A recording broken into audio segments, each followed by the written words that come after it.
చంద్రబాబు అన్న ఇంటికి వెళ్తున్నాము. ఇక్కడ బ్యారేజ్ కాడికి వచ్చిన్నాము. పోస్టర్లు కూడా ఎత్తుకెత్తున్నారు. చంద్రబాబు అనేది లోకేష్ బాబు, పవన్ కళ్యాణ్ ఆ ఫోటోలు ఆ బ్యానర్లు ఎత్తుకెత్తున్నారు. బ్యారేజ్ దగ్గర చంద్రబాబు అన్న ఇంటికి వెళ్ళే రోడ్డు ఇది. ఆ రోడ్డు నేను అక్కడికి వెళ్తున్నాను. ఇప్పుడు లోకేష్ బాబుని కలుపుతాకి వెళ్తున్నాను. మరి వాళ్ళ మీటింగ్ ఉంది అక్కడ, దాని గురించి వెళ్తున్నాం. ఇప్పుడే బ్యానర్లు పెడుతున్నారు.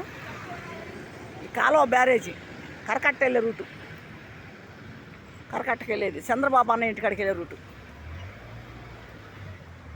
ఆ రూటు ఇది. ఇప్పుడు ఆయన ఇంటికాడికి వెళ్తున్నాం. మీటింగ్ ఉంది అక్కడ, అందరం వెళ్తున్నాం. ఆఫీస్ తరఫున చాలామంది వస్తున్నారు. నేను మామూలుగా ఇటు వచ్చేసాను.